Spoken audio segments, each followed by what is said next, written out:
IRFC Recruitment 2026 Indian Railways Finance Corporation Limited. So ఈ particular సంస్థలో recruitment notification అండి. ఈ నోటిఫికేషన్ వచ్చేసి అసిస్టెంట్ ఇంకా అసిస్టెంట్ మేనేజర్ అండ్ అసిస్టెంట్ వేకెన్సీస్కి ఈ నోటిఫికేషన్ అనేది రిలీజ్ అయింది. Starting date of online application 4th April. Last date to apply May 1st is the last day to apply. Computer based online examination మాత్రం జూన్లో ఉండడం జరుగుతుంది. So assistant వేకెన్సీస్కి pay scale వచ్చేసి 21,000 నుంచి 74,000 వరకు ఉంటుంది assistant level of vacancies. So ఇక్కడ number of vacancies 16 vacancies ఉన్నాయి. దాంట్లో unreserved 6 vacancies, SC category 2, ST 2 vacancies, OBC category 4, EWS category వారికి 2 వేకెన్సీస్ ఉన్నాయి. సో ఇక్కడ పీడబ్ల్యూడీ కేటగిరీ వారికి కూడా టోటల్గా 1 వేకెన్సీ ఉంది అండ్ ఎక్స్ సర్వీస్ మెన్ వారికి 2 వేకెన్సీస్ ఉన్నాయి. సో ఎసెన్షియల్ క్వాలిఫికేషన్ వచ్చేసి మీరు బ్యాచిలర్ డిగ్రీ చేసి ఉండాలి, ఎనీ డిగ్రీ చేసి ఉంటే సరిపోతుంది. సో అది కూడా ఇన్ ద స్ట్రీమ్ ఆఫ్ కామర్స్లో చేస్తుంటే మీరు ఈ పోస్ట్కి అప్లై చేసుకోవచ్చు.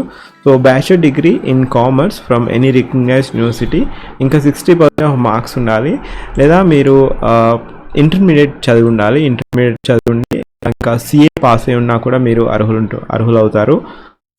Intermediate examination passed with CA chartered accounts institute of cost accounts in India. So ఈ పర్టికులర్ క్వాలిఫికేషన్ ఉన్నా కూడా మీకు ఎలిజిబిలిటీ ఉంటుంది. స్టార్టింగ్ ఏజ్ లిమిట్ వచ్చేసి ఇక్కడ 18 years is the minimum age criteria. Maximum age criteria వచ్చేసి 30 years అండి. సో పే స్కేల్ వచ్చేసి అరౌండ్ 21,000 నుంచి 74,000 వరకు ఉంటుంది pay scale.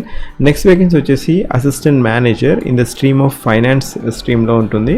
So total pay scale వచ్చేసి 40,000 నుంచి 1,40,000 ఉంటుంది. టోటల్గా 7 వేకెన్సీస్ ఉన్నాయి. ఈ 7 వేకెన్సీస్లో అన్రిజర్వ్డ్ కేటగిరీ వారికి 2 వేకెన్సీస్ ఉన్నాయి, SC category 1, ST category 1, OBC category వారికి 2 వేకెన్సీస్ ఉన్నాయి, ఈడబ్ల్యూఎస్ కేటగిరీ వారికి 1 వేకెన్సీ ఉంది.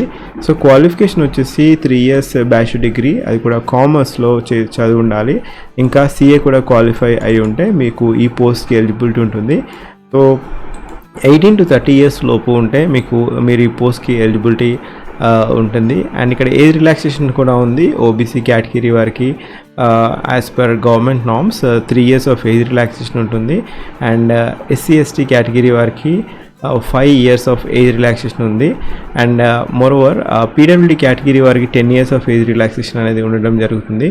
సో ఈ పర్టికులర్ నోటిఫికేషన్కి మీకు క్వాలిఫికేషన్ ఉంటే మీరు అప్లై చేసుకోవచ్చు. అండ్ అసిస్టెంట్ వేకెన్సీస్కి ఇక్కడ పే స్కేల్ వచ్చేసి అప్రాక్సిమేట్గా 8 lakhs per annum ఉంటుందండి అసిస్టెంట్ వేకెన్సీస్కి. అండ్ ఇక్కడ మేనేజర్ వేకెన్సీస్కి అయితే అప్రాక్సిమేట్గా 16 lakhs per annum is approximate package అండి. So 40,000 is a basic pay. So 1,40,000 is final basic pay. ఇంకా ఫర్దర్ అలవెన్స్ యాడ్ చేసుకొని అప్రాక్సిమేట్గా పర్ యానం 16 lakhs ఉండడం జరుగుతుంది. సో ఈవెన్ క్యాడర్ అండి ఇది. సో మంచి పోస్ట్, ఎవరికైనా ఎలిజిబిలిటీ ఉంటే మీరు ఖచ్చితంగా అప్లై చేసుకోవచ్చు. సో ఇక్కడ నెంబర్ ఆఫ్ వేకెన్సీస్ ఇంతకుముందు చెప్పినట్టుగా. సో ప్యాటర్న్ ఆఫ్ ఎగ్జామినేషన్ కూడా చూద్దాము. సో ఫస్ట్గా సెలెక్షన్ ప్రొసీజర్ వచ్చేసి ఫస్ట్ ఈ వేకెన్సీస్కి కంప్యూటర్ బేస్డ్ ఎగ్జామినేషన్ అనేది ఉండడం జరుగుతుంది. Then followed by document verification, ఇంకా మెడికల్ ఎగ్జామినేషన్, అది అసిస్టెంట్ వేకెన్సీస్కి. ఒకవేళ మేనేజర్ పోస్ట్కి అప్లై చేసినట్లయితే సిబిటీ ఉంటుంది, computer based examination, then followed by document verification. తర్వాత ఇంటర్వ్యూ కూడా ఉంటుంది for manager vacancies. So interview ఎవరైతే కంప్యూటర్ బేస్డ్ ఎగ్జామినేషన్లో క్వాలిఫై అవుతారో, షార్ట్ లిస్ట్ అవుతారో బట్టి మిమ్మల్ని ఫర్దర్గా ఇంటర్వ్యూకి పిలవడం జరుగుతుంది. సో కంప్యూటర్ బేస్డ్ ఎగ్జామినేషన్ వచ్చేసి టోటల్గా 100 MCQs అడుగుతారు. 100 MCQs ఇక్కడ పార్ట్ ఏ పార్ట్ బి ఉంటుంది. సో ఇక్కడ 100 MCQs అడుగుతారు. So each question carry 1 mark. 90 minutes the time frame అండి. 120 minutes ఫర్ పీడబ్ల్యూడీ కేటగిరీ వారికి. సో 100 MCQsలో పార్ట్ ఏ పార్ట్ బి ఉంటుంది. And they will be negative marking of CBT. 1/4 negative marking అనేది deduct అవ్వడం జరుగుతుంది. So ఇక్కడ part ఏలో టోటల్గా మ్యాథమెటిక్స్ 4 sections ఉంటాయి. 4 sectionsలో మ్యాథమెటిక్స్ ఇంకా న్యూమెరికల్ ఎబిలిటీ 20 questions అడుగుతారు. జనరల్ అవేర్నెస్కి 10 questions అడుగుతారు. లాజిక్ అండ్ ఇంకా రీజనింగ్ అయితే రీజనింగ్ ఇంకా జనరల్ ఇంటెలిజెన్స్ 10 questions అడుగుతారు. అండ్ రైల్వేస్ ఇంకా IRFC మీద క్వశ్చన్స్ కూడా అడుగుతారు, 10 questions. టోటల్గా పార్ట్ ఏలో 50 questions ఉంటాయి.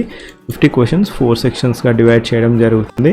Then followed by part B. Part B అయితే ఒకవేళ అసిస్టెంట్ వేకెన్సీస్కి మీరు అప్లై చేసుకున్నట్లయితే అకౌంట్స్ రిలేటెడ్ స్ట్రీమ్లో మీకు 50 marks ఉంటాయి. So corporate accounting, income tax related, ఇంకా corporate law, cost accounting, computer applications, management principle and application, auditing, corporate governance. So ఈ particular స్ట్రీమ్లో 50 marks అనేది అడగడం జరుగుతుంది. ఒకవేళ మీరు మేనేజర్ వేకెన్సీస్కి అప్లై చేస్తున్నట్లయితే సో ఇక్కడ అకౌంటింగ్ రిలేటెడ్ ఇంకా ఐఎన్డి స్టాండర్డ్స్ ప్రకారం 50 క్వశ్చన్స్ అనేది అడగడం జరుగుతుంది. సో ఇది ప్యాటర్న్ ఆఫ్ ఎగ్జామినేషన్. ఇంకా ఫినాన్స్ స్ట్రీమ్లో ఫినాన్షియల్ రిలేటెడ్ థింగ్స్ కూడా అడుగుతారు ఈ పర్టికులర్ డొమైన్లో. సో క్వాలిఫైయింగ్ మార్క్ ఎవరైతే కట్ ఆఫ్ క్లియర్ చేస్తారో వారికి ఫర్దర్గా ఇంటిమేట్ చేయడం జరుగుతుంది ఫర్దర్ రౌండ్స్కి. ఒకవేళ మేనేజర్ వేకెన్సీస్కి అయితే ఇంటర్వ్యూ ఉంటుంది. ఒకవేళ మేనేజర్ వేకెన్సీ కాకుండా అసిస్టెంట్ వేకెన్సీ అయితే ఫర్దర్గా మిమ్మల్ని డాక్యుమెంట్ వెరిఫికేషన్కి రమ్మంటారు. So application fee criteria unreserved, OBC, EWS category వారికి 500 is application fee criteria. 2 vacancies కూడా 500 రూపీస్ అండి అప్లికేషన్ ఫీ క్రైటీరియా. ఇంకా SC, ST, PWD, ex service man, transgender category వారికి ఎటువంటి ఫీజు లేదు. సో ఇది one of the good opportunity. ఒకవేళ మీకు సిఏ డిగ్రీ ఉండి ఈ డిగ్రీ వచ్చేసి కామర్స్ ఫీల్డ్లో ఉంటే మీరు అప్లై చేసుకోవచ్చు. One of the prestigious institution, ఇంకా మంచి జాబ్ కాబట్టి. సో ఈ ప్యాటర్న్ ఆఫ్ ఎగ్జామినేషన్ ఒకవేళ మీకు ఎలిజిబిలిటీ ఉంటే మీరు అప్లై చేసుకోండి. ఒకవేళ మీకు ఎలిజిబిలిటీ లేకపోతే ఎవరైతే సిఏ చేశారో వారికి ఈ పర్టికులర్ నోటిఫికేషన్ ఐఆర్ఎఫ్సి నోటిఫికేషన్ ఖచ్చితంగా ఇంటిమేట్ చేయండి. సో ఒకవేళ మీరు అప్లై చేసుకోవాలనుకుంటే అఫీషియల్ వెబ్సైట్ irfc.co.inకి వెళ్ళేసి మీరు అప్లై చేసుకోవచ్చు. అండ్ ఇక్కడ లాస్ట్ డేట్ టు అప్లై వచ్చేసి 1st May is the last date to apply అండి. టెంటేటివ్ ఎగ్జామినేషన్ డేట్ మాత్రం జూన్లో ఇచ్చారు. సో ఎవరైతే అప్లై చేస్తారో వారికి ఫర్దర్ ఇన్ఫర్మేషన్ అనేది కమ్యూనికేట్ చేయబడుతుంది వయా ఈమెయిల్. సో ఒకవేళ మీరు నా ఛానల్కి ఫస్ట్ టైం వచ్చినట్లయితే ప్రీవియస్ వీడియోస్ కూడా చూడండి, జాబ్ రిలేటెడ్ వీడియోస్. లింక్స్ వచ్చేసి నేను ఫస్ట్ పిన్ కామెంట్లో ఇస్తాను, లేదా ప్లేలిస్ట్కి వెళ్ళేసి కూడా చూడొచ్చు. అండ్ ఈ లింక్ వచ్చేసి మీరు ఫస్ట్ పిన్ కామెంట్లో చూస్తారు. Thank you, have a great day.